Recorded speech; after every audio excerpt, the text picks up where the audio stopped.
and welcome to this first video introducing some of the sample ranges that we have available on Hold'em Trainer that will be made available. And today we're going to talk about opening ranges. And so these are the ranges that describe what you should do or what you want to do when so far people have only folded and you're not in the blinds for now, and you decide whether you want to fold as well, whether you want to call, or whether you want to raise before the flop. And so on the screen we can see the sample ranges as we have made them. And before we look at those in more detail, let's just maybe just sit at the table and discuss a little bit some strategic concepts. So I'm not sure like how familiar you are with poker and cash games, and so I'm just gonna talk a little bit about some basic concepts. First, feel free to skip them if you're already familiar with basic poker strategy. But let's look at the situation. So what has happened here? We're playing a 6 max cash game, 6 players cash game, and what we can see here are the bet sizes that have already been bet. So these are the blinds, and all the bet sizes in Hold'em Trainer for now are in big blinds. So let's say you're playing live, it's a 1-2 game, so you would just have to translate that. If $2 or something is the big blind, it just would be represented as a 1 here, and then 0.5 for the small blind. So these have been set. And what has also happened, if we go back to the start here, we can see it. The first player, the under the gun player, has folded, and then the hijack has also folded, and now it's up to us. So we're in the cutoff. This position is called the cutoff, and we should decide what to do. And we have 9-8 of diamonds here, and to our left we have the button, and he still gets to act, and then the 2 blinds, of course. So now we need to decide, should we raise or fold? I'll get back to this in a moment, but for now we have no option to call. This might actually be a good choice sometimes, especially in this position, but as we have defined them, there's no option to call. So let's think about whether we should raise or not raise this kind of card. Now, it's somewhat on the edge, I guess, but in general, what I want to discuss a little bit is why, for example, might we be afraid to raise with a decent hand like 9-8 suited? Well, the things that would be bad would be if someone who is still in the game has higher cards than us, right? Like better cards. So we have 3 players who are still in, and each of them, basically we don't know what they have, but it's just a random deal. So it's a pretty good chance that they have like at least one card that's higher than a 9. But that doesn't necessarily mean it's a good combination of cards. Like if it's something like Jack 2, it's not very good. So, but a decent chance someone has a better hand at this point. So basically the later you are in, like the later your position is in these kind of opening scenarios, the fewer players still remain in the game, the more willing you are to raise, because you're less afraid, because there are fewer players remaining that might like have you quite beat. For example, if somebody has ace-9 here, it's not very good for us. If they have 5-6, it's pretty okay. So let's say if we are the first player to act under the gun, then we actually want to raise fewer hands, because when you're the first player to act, you still have 5 people after you, and they all have a chance to basically outdraw you, to be luckier than you in this round. So you are less inclined to bet. But in the cutoff, you're mostly actually worried about the button. The 2 blinds are okay. Now, why is that? Because this is another thing about position in poker. In general, once the flop comes and then the other cards come as well, the button is always last to act, right? And this, for an experienced player, this already feels uncomfortable if we're not last to act. You might notice from your like real life, just general knowledge, that it's always better in a negotiation or in a betting scenario to just decide last, not first. Because when you decide first, you give the other people information, and so they can make better decisions when they go last. Like when you're trying to haggle, you never want to be the first one setting the price. So that's another reason. That's the reason why we're actually most afraid of what the button has here, what the player on the button has here. And if someone in the blinds calls us, we're not actually that worried. We're not actually that worried because, especially if the big blind calls us, he is getting pretty good odds because he already has one big blind in the pot. If we raise to 2.25, he only has to put in 1.25, and the pot is pretty big already at that point. So he gets good odds, and assuming these other two players fold, he for sure can get a flop. So he will do that with a lot of not so good hands. And so we're not that worried if he calls, but if the button calls or raises us, that's pretty annoying. So with all that in mind, actually here it's a raise, we can show that. But let's have a look at the ranges as they're defined. So the range we just looked at was cutoff open. And I have it a little bit bigger here. But let's look at all of the ranges first. So under the gun, this is when no action has taken place yet. The very first player to make a decision.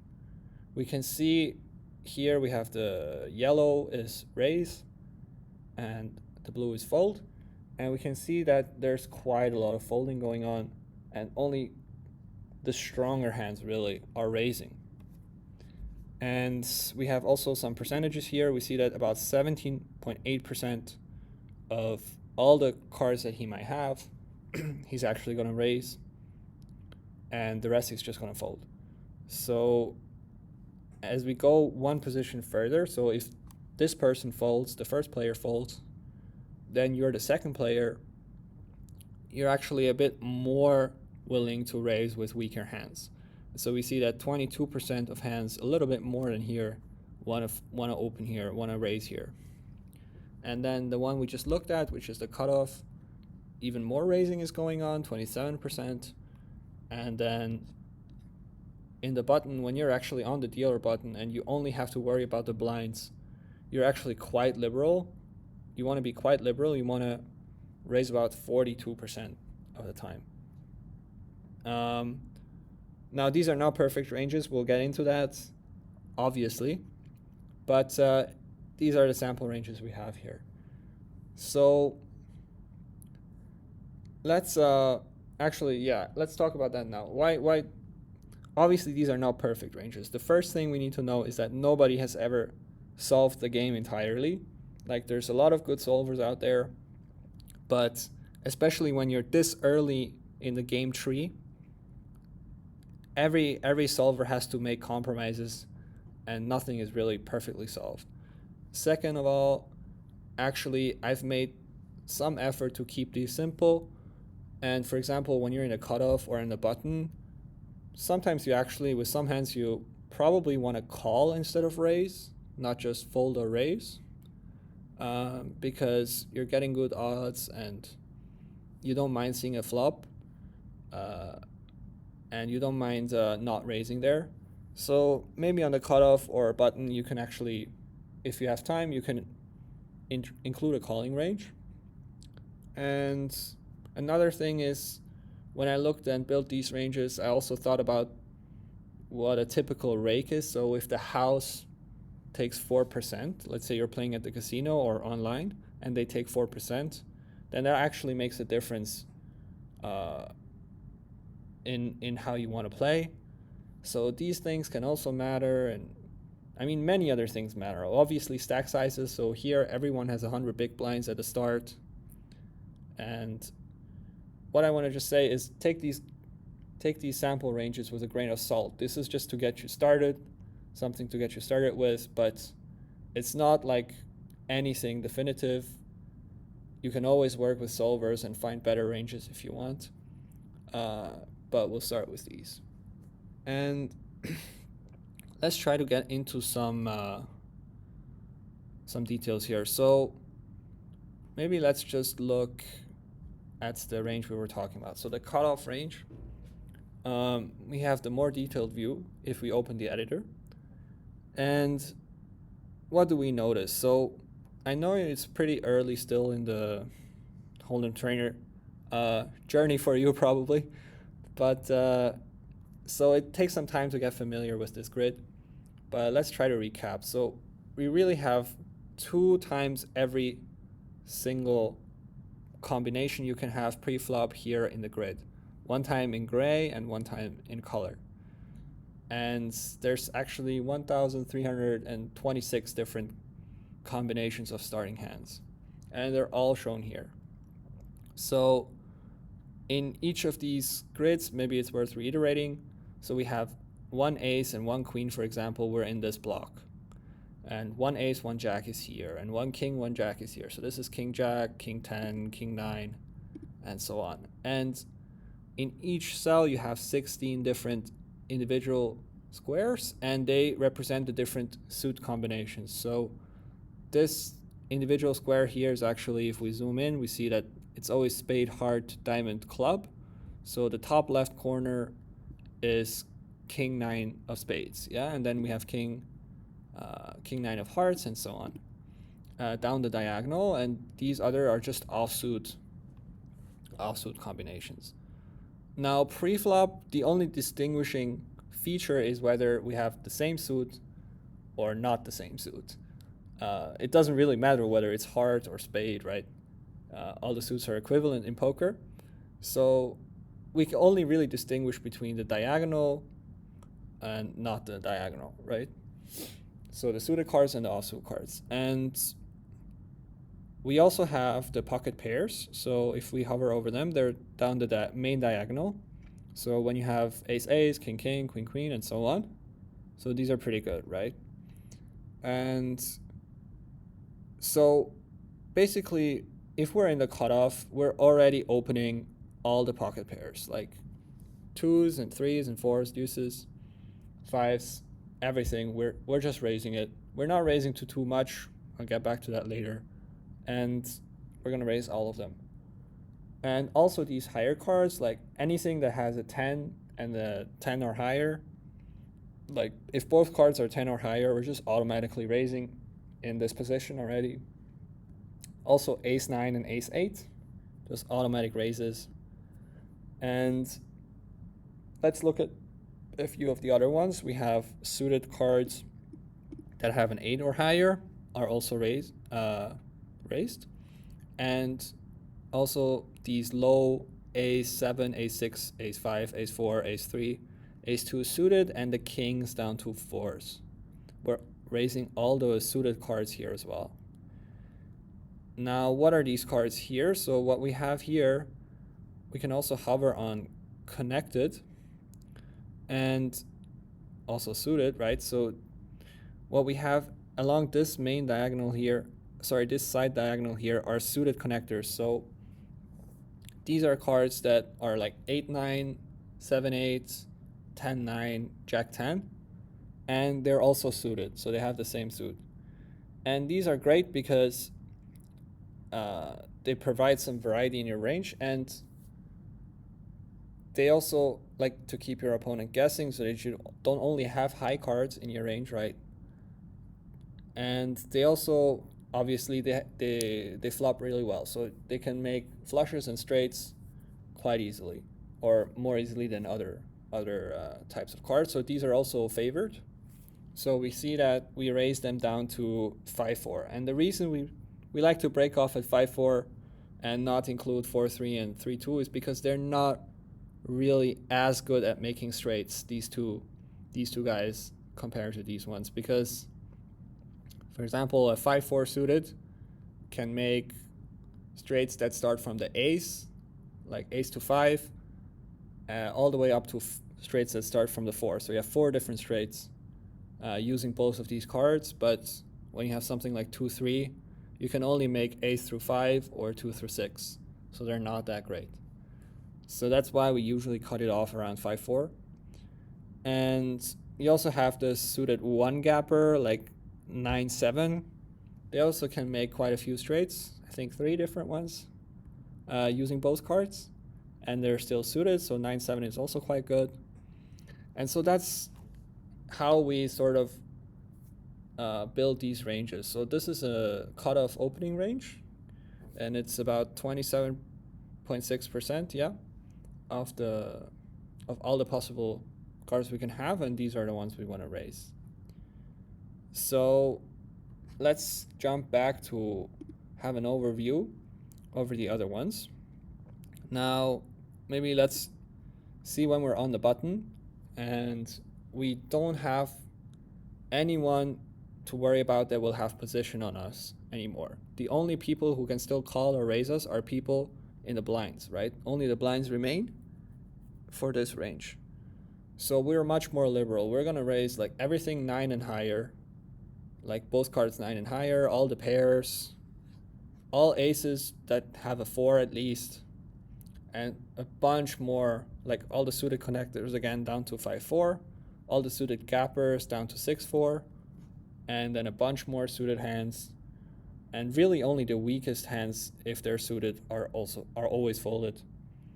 And yeah, so that's the button range. It's about 42% of hands. So let's now go a little bit earlier in the hand. So if we're actually, let's maybe do that under the gun. So this is the first position right after the game starts, after the hand starts. So you're actually the first one who has to decide in a 6-player game. And we're still raising to 2.25, like we're not changing that size. And now it's really a lot fewer hands. Like before, remember, we had like in a cutoff we raised 10 and everything higher, but now we're folding like Jack 10 offsuit, we're folding Queen 10 offsuit, and even Queen Jack offsuit. It's just not good enough that early in the hand to raise, because there are really a lot of other players who are likely now to outdraw us in some way, and then we're in a bad spot. Now, what we also see here, there's a topic I want to get into. So we're still raising all the ace 10 and higher, all of them, and definitely all the suited strong hands. But now, for example, the pairs, only always raising 6 and higher, 6s and higher. And like these lower pairs, 5s, 4s, 3s, and 2s, we're actually only raising some of the time. So this portion of the range that I'm highlighting here are 50-50. So we raise them half the time when our random number generator is higher than 50. Now, if you're not comfortable with the random numbers, this is for training purposes. I will make another video explaining how you can still train like this, and because it's not realistic in live games, right? When you're playing at the casino or with friends. But you can still train like this and use this in a good way when you actually play live. But for online and for training, it's really good to practice mixed ranges. And shortly, I will explain why this is important. Actually, right now, I will explain why. So we have these lower pairs, twos through fives, deuces through fives, that raise sometimes, fold sometimes. We have all the suited connectors that we talked about, starting with 9-8 suited down to 5-4 suited, also raising just some of the time. Then we have 10-8 suited as well. We have these King 8, King 7, King 6 suited, raising some of the time. And also the offsuit king jack and king tens in this range. Okay, so the range looks like this. So we have the offsuit king jack king 10, the king 8 7 and 6 suited, suited connectors, the lower pairs, and the 10-8 suited. Okay, and these other cards that are in orange, well, obviously we're still raising them all of the time. Now, why does this make sense? Why do we include some cards some of the time and fold them some of the time, raise them some of the time? Why don't we just decide which cards we want to raise all the time and which cards we want to fold?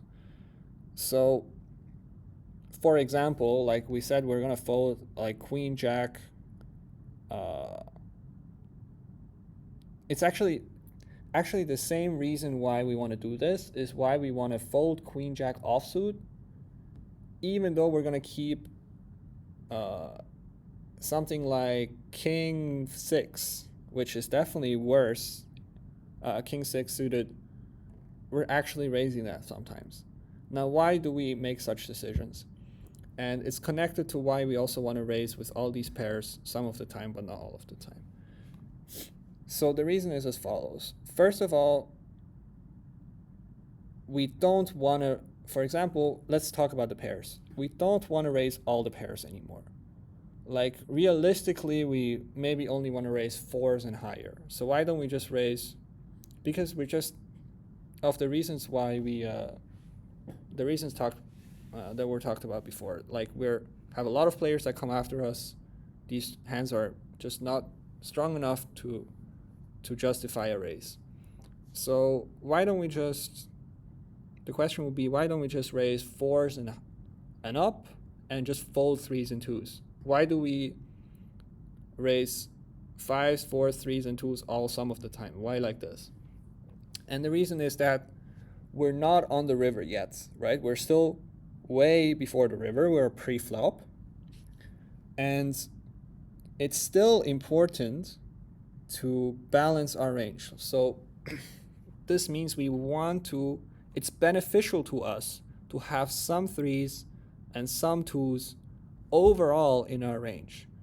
Because when the flop actually contains a 3 and a 2, then our opponent is uncertain about whether we might have 3 of a kind, right? Or we hit that 3. So basically, we have some incentive to make sure of all the cards all the cards are a little bit represented in our range, like aces all the way down through 2s. If we were to just raise 4s and higher and leave out the 3s and the 2s, then our opponent, basically, if he knows we play like that, and this is what good strategy is about, is that we should become unexploitable. But this is quite exploitable because then our opponent knows that we never have 3s and 2s, and this will help him to exploit us a little bit, because then on certain flops he really knows that we're very unlikely to have a good hand. And so we really have some incentive to make sure we have some 4s, some 5s, some 6s, some 7s, and not just queens and 10s and 9s, right? Because when the flop comes low, we still want to hit that flop quite a little bit better than we would otherwise. So basically, if your entire range starts with 4s and up for pairs, then it makes sense to include some 3s and 2s, because our opponent wouldn't expect it, or like he's not prepared for, his strategy is not adapted to that. But let's say we only do 2s and 3s and we don't keep 4s and 5s to make it more balanced, even more balanced, then it would make sense to again include 4s and 5s because our opponent wouldn't expect it. And so if we keep doing this process, like if we keep thinking like this, what we'll eventually arrive to is some kind of equilibrium, and the equilibrium is what we see right here. So I'm not saying this range is perfect, but it's really important to have some mixed strategies in your ranges. It's really justified, and it's actually more justified when you have fewer hands taking a certain action. So here we see under the gun is actually only raising 17.8% of the time. Okay, this is our raising range. And so the fewer hands you have, the more you need to make sure that you have a little bit representation for the different cards that you can hit on the flop. Yeah, so if we go back to our manager, we see here that we have some mixed ranges for under the gun, and for the hijack, actually, we still have some mixed ranges because it's still not strong enough to raise everything in the pairs and so on. But once we're in the cutoff, actually, we can see that we're already raising all the pairs anyway, and we're already raising down to ace-2 suited. Anyway, these are all strong enough to raise all of the time. So there's really no need anymore to have any mixed inclusions. Like we could mix, for example, maybe instead of only these combos here, we could include also some of the ones that are being folded and just include them some of the time and these some of the time, but it's really not necessary anymore because we already have a good spread of aces through twos of all the cards. And the same principle applies to the button open, where obviously we're opening a very wide range, and so we don't really need to have these mixed strategies anymore. So with that being said, I think the last range we didn't look at yet was the hijack, so let's open that up just one last time. And here we have mixed strategies for threes and deuces. Again, these lower suited connectors, 8-7 starting, and then 9-8, 9-7 the gapper. And then here we have queen jack and queen 10. When they're suited, we raise them all the time. When they're offsuit, some of the time. Jack 10 offsuit, we actually fold. Then ace 9, again offsuit, just raise them some of the time. And then you can see the rest. So you can open these, pause the video, study these ranges a little bit. I will make them available in an article. If you're in the future, you're probably going to get them as sample ranges. Like directly when you make an account, you can delete them, but you can always get them from the articles again. I will make the article shortly, and you'll be able to duplicate from the article. Just go to the Academy section. So if you go back to the homepage, you can go to Academy, and there will be an article here, and you can just click on it, and the ranges will be able to duplicate them from here. So going back to the ranges, just let's have a final look at them. So these are the ranges when everybody has folded and it's up to you to act. I didn't include the small blind here because the small blind is really can be played in different ways depending on how much effort you want to put into your strategy. Also, again, cutoff and button, you might actually want to call sometimes. So these ranges are not maybe for everyone, but there are some to get you started, to get you going if you've never seen opening ranges. And basically you can go ahead and start training them. So train here, maybe we can start training the gun range and just go and try it out. So for here, we fold. Sorry, I'm using the hotkeys. Like these numbers here, you can use for hotkeys. So fold. Like it's really strict under the gun, right? When you're the first player to act. Fold, I think, fold. So queen 8, I think we can, see, already wrong. So queen 8 is also fold. And then, right, the session is complete. We can train again. Fold. Let's see if we get one that we can raise. So the pairs, right? So here we set some of the time, but RNG is actually below half, below 50. So we're gonna fold that and fold. It's quite a lot of folds. So suited connector again, some of the time, and we have an RNG above 50. So this time we'll raise. Some good examples here. King 10 suited is always a raise for sure, and so on. And King Jack is a fold. I think that's a fold. And the last one, I think that's also a fold. So right, so again, I'll leave them here on the screen. You can pause, and I think I opened all the ranges. So if you cannot copy them yet, at least you can look at them by pausing the videos, and you can get started with these. And in the next video, we'll look at what we can do when somebody has already performed an open raise and players in between have folded, and it now comes to us. Do we want to re-raise? Do we want to fold? This is certainly an interesting spot. Like, should we do it with ace jack? Should we not do it? Or ace 8 or ace 9? Sometimes we really don't know, and it's a spot where we can definitely improve if we haven't done so yet. So stay tuned for the next video, and see you later.